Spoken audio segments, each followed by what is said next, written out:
Você está ouvindo o CoBlueCast, um bate-papo com muita informação.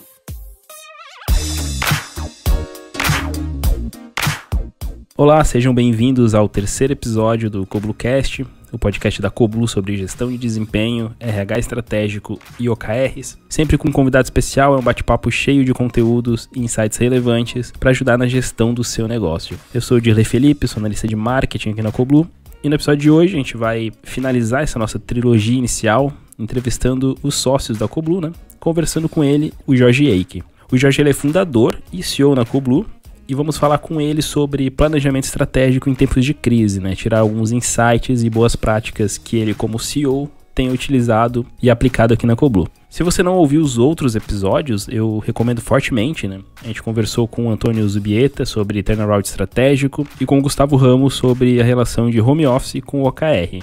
Ambos os episódios são sensacionais e você pode ouvi-los tanto no Spotify como no YouTube. Mas vamos ao episódio de hoje, onde vamos falar com o Jorge sobre planejamento estratégico em momentos de crise. E vamos lá. Jorge, muito obrigado por participar. E aqui a gente já começa direto com o assunto. Já vou começar perguntando para você o que tem de diferente nessa crise em especial, né? A crise que a gente está vivendo agora com o Covid-19, e do ponto de vista do planejamento estratégico, se era possível prever algo tão intenso como o que a gente está vivendo e presenciando. Bom, essa crise, para mim, ela tem vários pontos diferentes. Primeiro, ela começou sendo uma crise de saúde, né? Ela não era uma crise econômica, ela era uma crise de saúde. Foi a primeira vez, eu acho que no mundo, que praticamente o mundo inteiro ficou em quarentena. Isso nunca aconteceu. O que os economistas falam muito é que tu não tem hoje nenhuma crise passada realmente semelhante a essa para te poder prever alguma coisa. Então, é por isso que a parte econômica que sucedeu depois da crise de saúde, que ainda não está resolvida, mas nós temos as duas hoje, ela é tão imprevisível e ela é tão vulnerável, né? Então ela é muito especulativa. Tu tem qualquer notícia é capaz de mudar, por exemplo, o mercado de ações bruscamente. Sim. Então, até estudando um pouco sobre isso, estava estudando como que o mercado reage, né? Por que ele reage dessa maneira? E aí, o que é muito falado no meio econômico é que o mercado ele é completamente emocional. Então, ele só fica racional no médio prazo. Então, é por isso que ele tem essa volatilidade tão grande, né? A gente consegue perceber também que nós temos empresas aqui no Brasil que também são geridas assim, né? Extremamente emocionais. Então, os gestores são extremamente emocionais, muito impulsivos, pouca estratégia, porque a estratégia também é difícil, né? Você tem que ter disciplina para seguir uma estratégia. Então, é fundamental você conseguir, claro, estar sempre alerta, né? Acompanhando o que está acontecendo, mas ver se a sua estratégia ainda está viva, né? Nessa crise, a gente percebe que tu não tem um histórico de semelhança, tu não tem nada parecido assim, ela virou emocional ao extremo, né? Então tudo é muito atenuado, né? Então, acentuado, na verdade. Então isso dificulta bastante na hora de se fazer projeções e planejamentos, porque tu não tem noção de quando ela vai começar, qual que é o médio prazo para te começar a ser mais racional dentro desse processo, né? Tem uma frase que você me falou uma vez, e eu até anotei, né? Que ela tem a ver com isso, né? Tem relação, que você dizia, que o estratégico ele não pode ser impulsivo. O estratégico não pode mesmo, porque ele tem que ser muito racional, né? A gente é movido por os três pilares, né?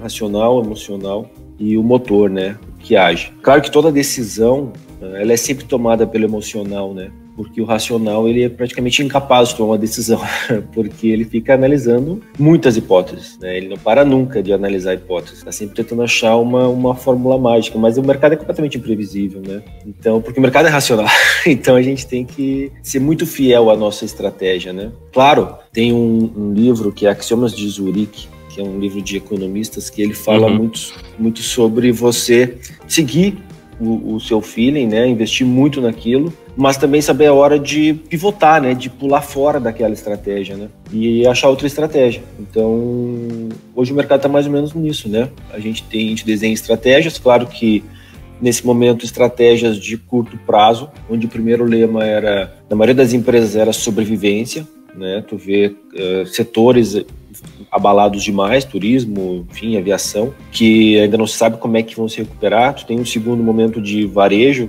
sofrendo também bastante, mas quando tu tem a abertura de um shopping, tu vê filas de pessoas querendo entrar, então parece que vai conseguir se recuperar mais forte. Claro que aqui no Brasil a gente ainda está, em relação ao resto do mundo, a gente é muito mais volátil, né? Qualquer coisa que aconteça no mundo todo, nos Estados Unidos é capaz de oscilar poucos %, e aqui tu tem o dobro ou o triplo muitas vezes, tanto para ruim quanto para bom, né? Ele é muito mais volátil. Isso assusta também bastante as pessoas, né? Tu tem, eu acho que nesse momento, uma mídia muito focada. A mídia vive de notícia ruim, né? Eles estão muita informação para poder passar de notícia ruim nesse momento. Isso também não é legal, porque assusta um pouco as pessoas, né? Eu me lembro quando eu fui abrir a Coblu, fui lançar a Coblu em 2014, que a gente estava, enfim, com uma crise econômica muito grande ainda, por causa da crise de 2008, e problemas de governo, né? Crise política também. E eu adorava isso, né? Essa parte econômica, política, as coisas assim. E chegou um dia que eu pensei assim, eu falei, a partir de hoje eu não vou assistir mais nada disso. Porque se eu continuar assistindo essas coisas, eu não vou abrir a minha empresa. Eu não vou lançar o que eu quero lançar. Sim. Eles estão tirando a minha confiança total, sabe? Uhum. E aí eu parei de olhar. Parei, falei, não assisto mais. E eu tinha uma rotina que eu seguia há bastante tempo já de programas, opiniões, né? Então, comentaristas que eu gostava muito. E eu simplesmente bloqueei todos. Não fiquei com nenhum. Não fiquei seguindo mais nenhum. E aí eu acabei, enfim, recuperando a minha confiança, né? E a coragem de empreender. Tipo, só depende de mim, né? De conseguir achar o caminho certo, porque as pessoas estão sempre precisando de alguma coisa, né? E num país, por exemplo, onde a cultura é do jeitinho brasileiro, eu acho que a melhor entrega de valor que você pode fazer é ensinar as pessoas a planejar, né? A planejar, a adquirir uma disciplina, a seguir aquilo ali, a focar em médio e longo prazo, em ter um objetivo mais longo, né? Mais aspiracional também, mais de grande impacto. Então foi aí que eu acabei criando a Coblu, né? Mas foi num cenário muito parecido com o que a gente está agora, né? Porque agora, além da crise de saúde, claro que não tinha naquela época, teve um pouquinho, né, de H1N1, se não me engano, um pouco antes disso. Mas o foco lá era mais econômico e político, e agora a gente está nesses três embates, né? A gente tem uma crise de saúde, a gente tem uma crise econômica, e a gente tem uma crise agora política também.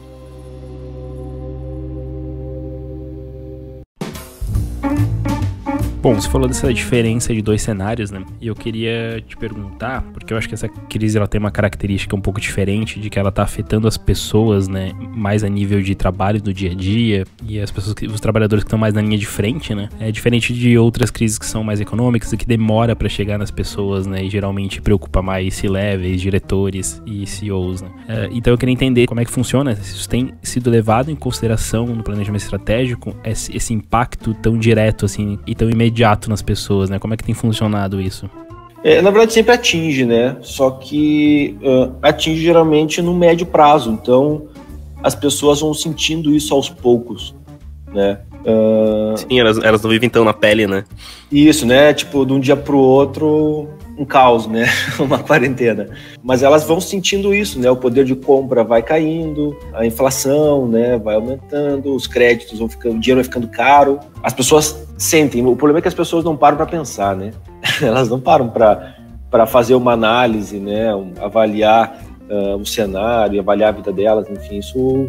As pessoas são muito mais motoras e emocionais do que racionais, geralmente. Então, elas não param para reflexão, enfim, esse tipo de coisa. Então, elas acabam não sentindo tanto mesmo. Claro que essa, como veio e atacou todo mundo, ela tem um impacto muito maior, né? Assim, em termos de...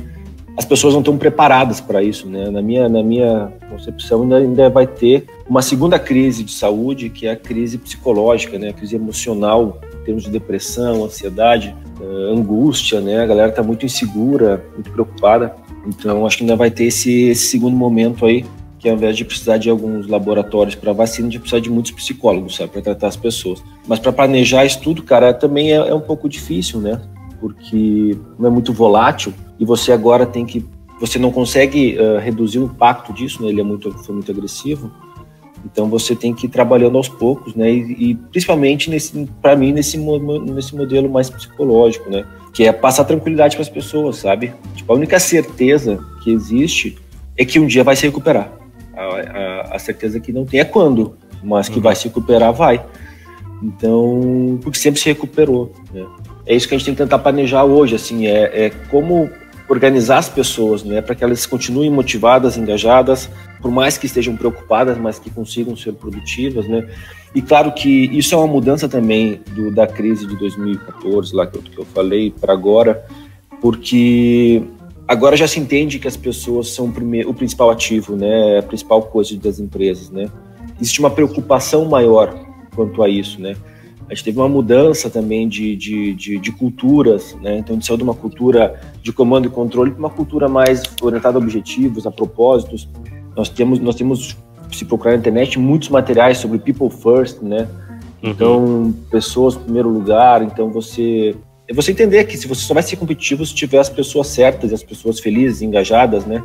Capacitadas. Eu acho que isso facilita um pouco, sabe, nesse momento, porque já existe essa visão que você precisa realmente de pessoas, né, e pessoas boas e felizes, enfim, trabalhando do seu lado. Claro que não é fácil, porque os gestores também são pessoas, né? Sim. Então também precisam estar equilibrados, né, e tranquilos. Então e geralmente nessa hora é difícil de se manter a tranquilidade. Geralmente, assim, também tem uma outra coisa, que geralmente as piores decisões são momentos de pressão, assim, né? Porque tu não consegue realmente pensar bem, tu vai muito no impulso.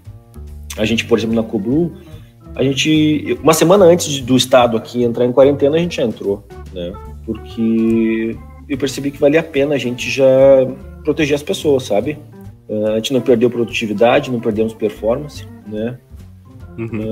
E a gente conseguiu se adaptar também ao trabalho home office antes dos demais, né? Então a gente está sempre, teoricamente, uma semana na frente do mercado, assim, em termos disso. Mas é um trabalho de dia a dia, né? A receita agora, nesse momento, para poder crescer, para poder passar por isso, claro que é pequenos ciclos, né?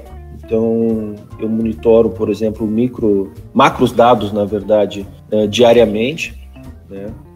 Então o que aconteceu nos últimos 20 dias, 30 dias, em termos de mundo todo. Tento trazer isso para a moeda única, né? Então, tu pega, por exemplo, a mídia atrapalhando bastante nisso. Por exemplo, tu pega eles falando em... Brasil ultrapassa o número de casos no 50º dia, sei lá, da Itália. Sim, mas a Itália é o tamanho de um estado do Brasil. Não tem como não ultrapassar, né? Proporcionalmente, né? Seria um milagre se isso não acontecesse, né? Isso é impossível. Eu acho que isso entra um pouco naquilo que tu falou de filtrar as informações, né? Você falou que deixou de ver o externo, né? Mas eu acho que não é exatamente isso, né? Só que o filtro que você faz agora é muito melhor, né? Do que você fazia antes, né? Eu só trabalho com, por exemplo, eu quero saber os índices, eu pego o índice por 100 mil habitantes. Porque daí a moeda é única. Então, para 100 mil habitantes, a Itália, por exemplo, estava em 12,7. Santa Catarina está em 6,8. Isso dá a metade, praticamente, né? Não é crescendo na mesma proporção, não é igual, sabe? Nós temos também, tipo, culturas diferentes, né? Aqui teve uma aceitação, por exemplo, a quarentena muito rápida, né? Eu achei até incrível isso. Na Itália não foi assim, né? Tudo isso são coisas que vão mudando. A Espanha também teve muita dificuldade, né, de fazer alguns trabalhos, porque as pessoas se rebelaram mais em cima disso.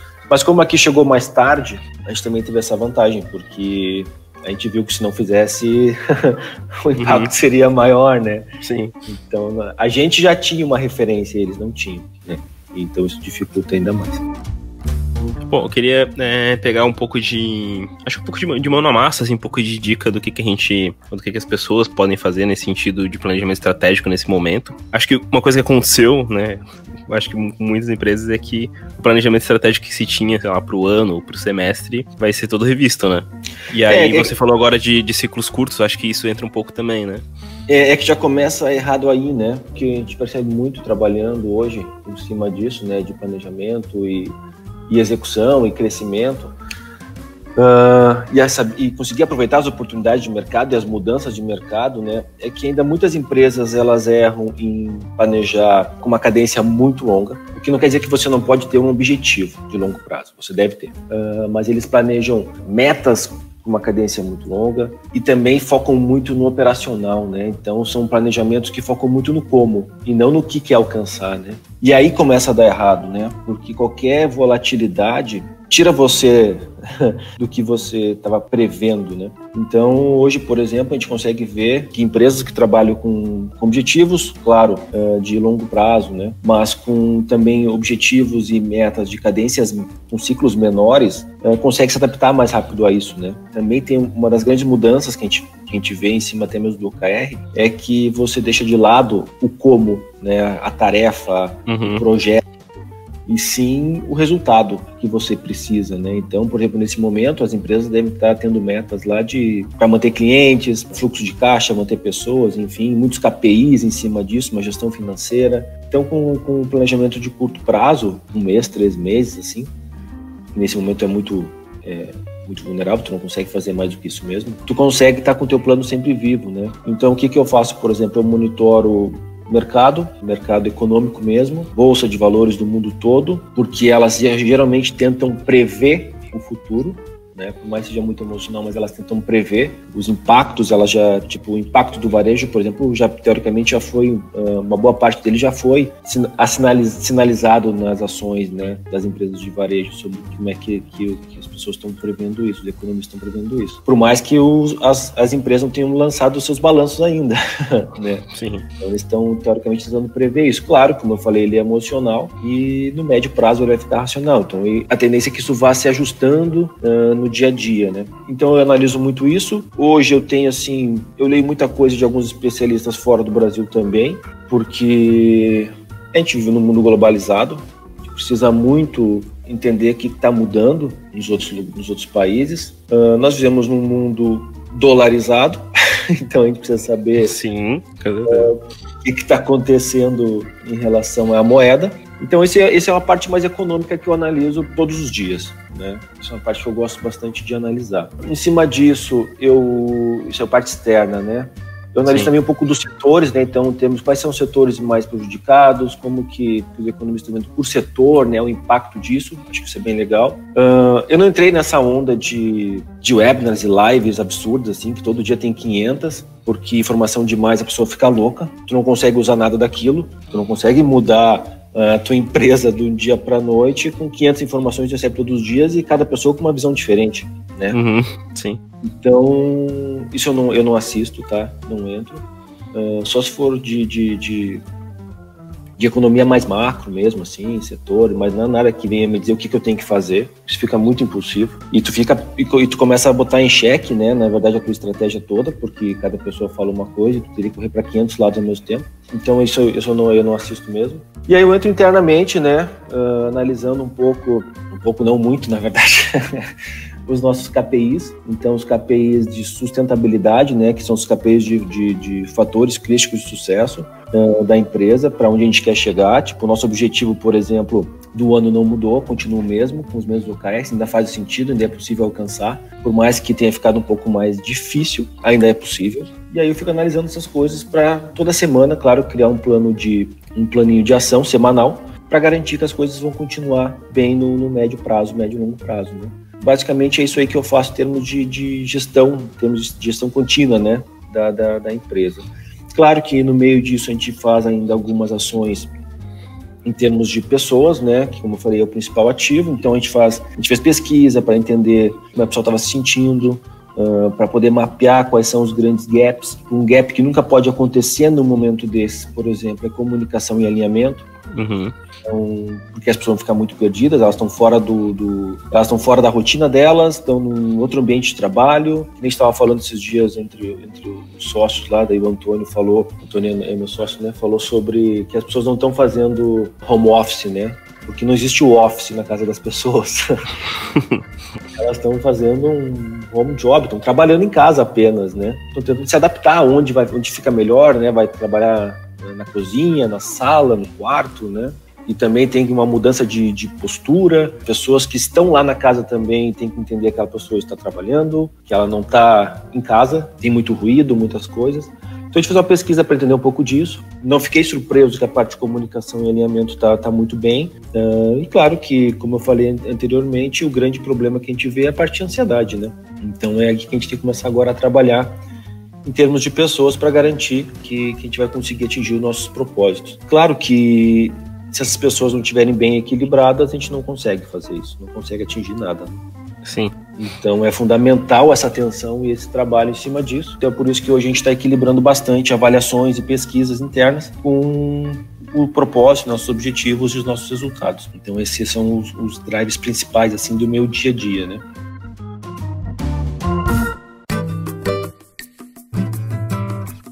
Bom, eu falei bastante disso com o Gustavo, né? A gente gravou um podcast inteiro sobre home office e a relação com o OKR, mas eu acho que seria legal ouvir um pouco da tua opinião também, né? Nessa crise a gente viu que o home office, que já era encarado como tendência, a gente viu virar uma solução, né?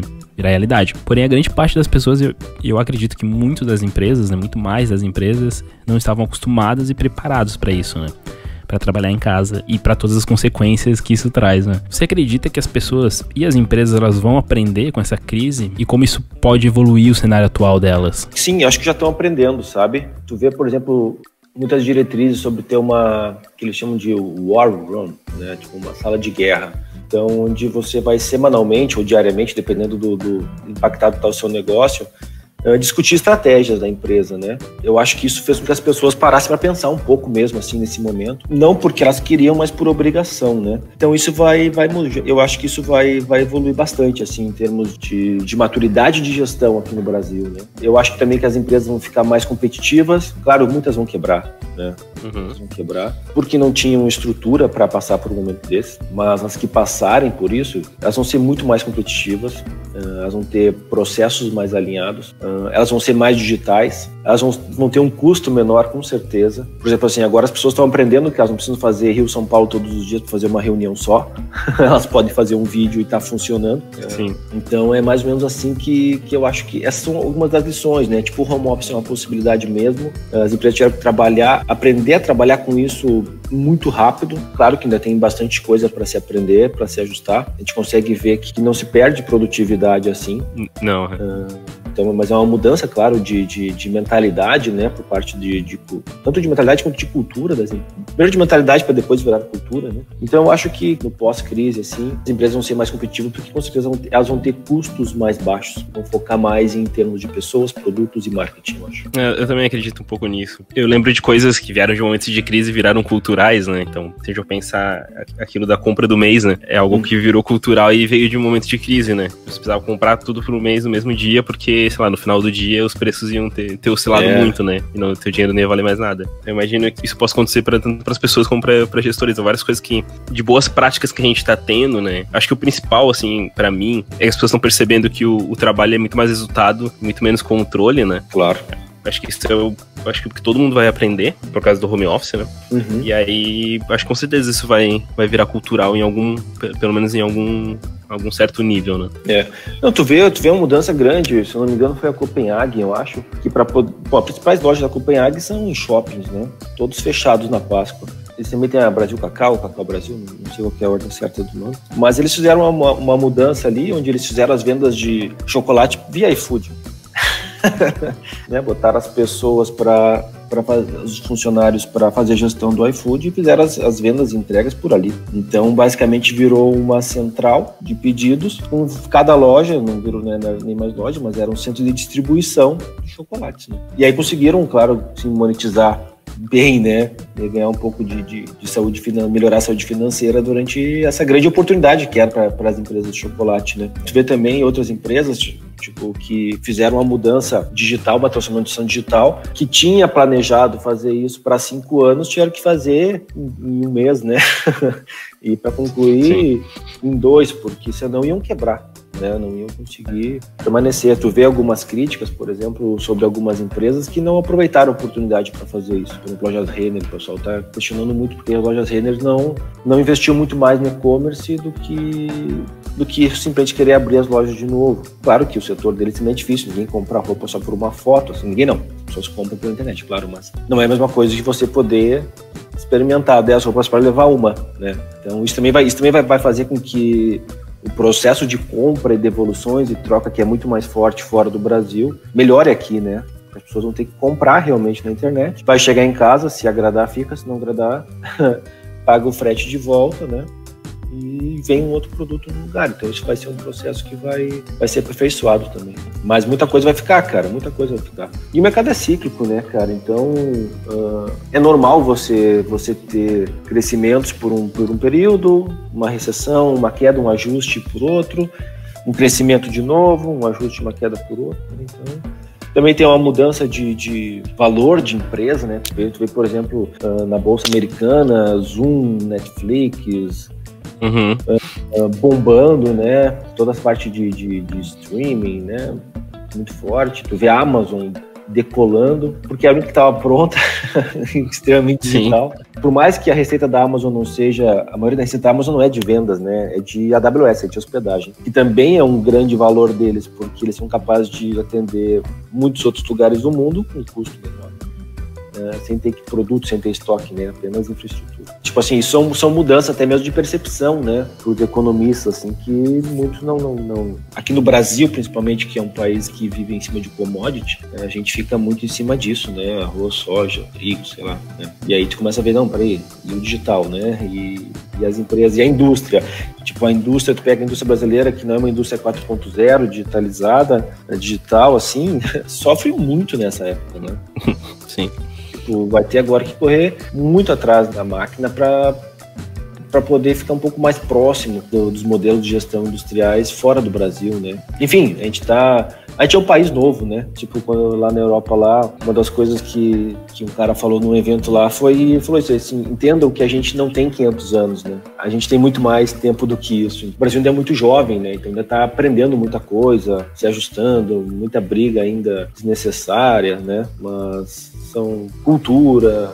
O país ainda é muito grande, então para aprender é mais difícil ainda. Pulverizar isso tudo, né? Sim. Não. Então a gente tem um país mais que quer controlar tudo centralizado, né? E cada estado tem uma cultura diferente da outra, então isso dificulta também. E aí tu vê brigas grandes, né? Tu vê o estado aqui querendo liberar algumas coisas por pressão econômica, outros estados querendo segurar, né? E aí tu tem que dar realmente autonomia para esses caras para poder se adaptar à realidade deles, né? Vai fazendo a gestão em tempo real. Essa é a grande lição, gestão em tempo real, né? Você esqueça a avaliação, né? Somente fazer uma avaliação, ver como é que a gente tá bem ou tá mal, né? Você tem que fazer uma avaliação, mas tem que fazer agora um processo de gestão muito bom, né? Melhorar muito as tuas ferramentas de análise para tua gestão ser viva, né? E ser diária. Então é mais ou menos isso aí que também é uma das coisas que quero que seja aprendido pela maioria dos gestores para que as empresas brasileiras sejam ainda mais competitivas. Qual é a diferença do ponto de vista da estratégia? Acho que o impacto da crise aqui no Brasil, comparando com os Estados Unidos, por exemplo. Sei que você tem uma opinião sobre isso, né? Uma das coisas que eu vi lá no Vale do Silício, que é que eles falam que eles existem para atender o mundo e não para atender somente os Estados Unidos. E a gente sempre é vulnerável a somente uma economia. Acho que isso é uma das grandes lições também que as empresas aqui têm que aprender. E não é porque o país é grande que a gente tem que focar somente dentro de um país, né? A gente tem que atuar em várias economias, porque sempre algumas vão estar em crise, outras vão estar se recuperando mais rápido, outras vão estar 100%, né? Então aí tu consegue realmente diluir teu risco. Então acho que isso é uma das outras lições também que... Claro que nesse caso, como eu falei no começo, é a primeira vez que tem uma quarentena mundial. Mas mesmo assim, o Brasil não estava sendo impactado ainda enquanto a China já estava.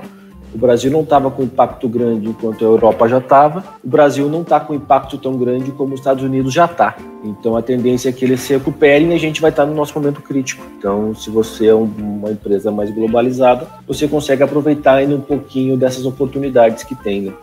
Então isso é importante também. Na Coolblue eu percebo que a gente, né, e vocês, o Antônio, o Gustavo, são bem transparentes em relação aos processos da empresa, tudo que está acontecendo, né? E eu queria entender se isso ajuda, né, as empresas, se ajuda as pessoas em momentos de crise. Cara, e a gestão por propósito, né? Você pode até ajudar as pessoas a comunicar bem, estar bem alinhado, filtrar as informações, qualificar as informações para as pessoas que não conseguem fazer isso, ter transparência total em números para que todo mundo entenda o que está acontecendo. Mas se todo mundo, se as pessoas da empresa, né, aquele time, não acreditar no porquê daquele negócio e não acreditar no que vale a pena, cara, nada dessas outras coisas vai funcionar. Você não vai conseguir performar, você não vai conseguir que as pessoas engajem e você não vai conseguir se recuperar da maneira que precisa.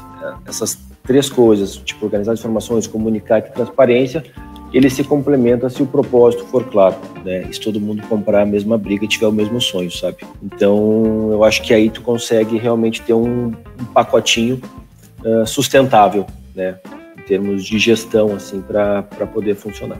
E como que a Coblu enfrenta a crise nesse momento, né? A gente tem um propósito, né, de ajudar outras empresas a tornar o trabalho delas mais simples, de aumentar a produtividade, aumentar e melhorar a gestão de desempenho dessas empresas, né? Então, qual que é o nosso papel, o papel da Coblu em relação ao enfrentamento da crise? A Coblu agora tem um papel importante em ajudar as empresas a, primeiramente, entender como as pessoas estão. Então, a gente tem o módulo Velos, por exemplo, onde as pessoas podem aplicar pesquisas internas, tanto de cultura, de alinhamento, se quiser, competência, enfim, do que elas quiserem. E a gente, por exemplo, rodou uma pesquisa de home office, que era para exatamente entender o home office. Eu acho que a gente começa aí, entendendo como as pessoas estão também. E claro, como eu falei, nada disso vai funcionar de maneira transparente, enfim, se você não tiver propósitos, né? Então, os OKRs nesse momento são fundamentais na gestão das empresas. Então, você ter o objetivo claro, ter um norte, ter um porquê daquilo, que o objetivo ele não é apenas uma frase bonita, ele tem um porquê, uma causa raiz muito grande, e em cima disso daí depois definir como você sabe que está progredindo ou não. Então o nosso papel hoje na sociedade, assim, acho que ele é muito relevante, que é para garantir que os empregos vão continuar, que as pessoas vão continuar performando, enfim, se sentindo bem no que elas fazem. Então acho que a gente tem esse papel hoje, e também na parte de comunicação, de feedbacks, né? Complementando tudo isso, não tinha nada de eu ter uma pesquisa se eu não conseguir alinhar, não tinha nada de ter um objetivo se eu não conseguir alinhar as pessoas. Então, feedback são como eu mantenho tudo isso funcionando, né? Então, acho que em cima desses 3 pilares que a gente oferece hoje, tanto na parte de tecnologia com software, como na parte de serviço, ajudando as empresas a fazer isso, né? Com CS muito ativo, né? Então, uma equipe qualificada atendendo as pessoas em cima disso aí. A gente consegue ajudar as empresas a passar por esse momento, a fazer a transformação se for necessário, né? Então, a gente consegue ter um trabalho de consultoria até mais intensivo, se for necessário, para que a gente consiga, enfim, como sendo uma nação, sair mais forte da crise do que a gente entrou, né? Porque a gente precisa realmente disso, porque senão a gente vai ter muitos problemas ainda econômicos, que aí sim vai ser, eu acho que talvez ainda até um pouco mais grave em relação ao problema de saúde, porque ele vai durar bem mais tempo.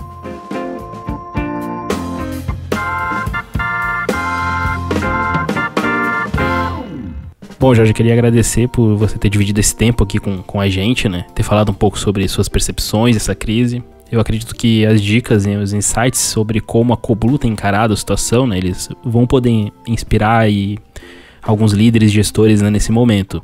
Então, obrigado por compartilhar, né?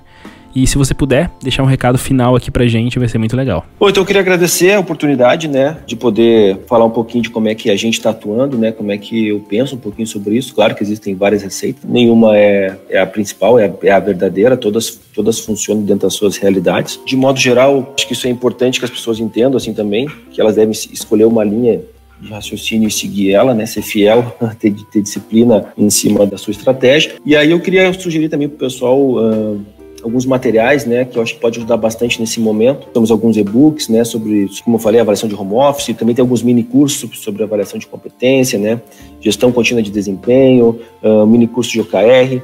E nosso blog também tem bastante conteúdo lá para quem quiser se aprofundar um pouquinho mais sobre gestão contínua, né? Tendo as pessoas como um dos principais ativos, então pessoas engajadas que geram realmente resultados, equipes de alta performance. E também eu queria fazer um convite final, assim, para que a galera que tem alguma dúvida pontual, que mande pra gente, né? Quer saber como é que a gente vê determinado modelo de gestão, problemas na empresa, enfim, manda pra gente por e-mail, enfim, via nossos canais, tem o chat no site também, se achar necessário. Então, ache um canal legal, aí tem o nosso grupo no WhatsApp sobre gestão, então ache o canal que fica mais confortável para ela e, enfim, que nos encha de perguntas aí que a gente vai ter muito prazer em gerar conteúdo e ajudar as pessoas a passar por essas dificuldades. Você acabou de ouvir CoBluCast.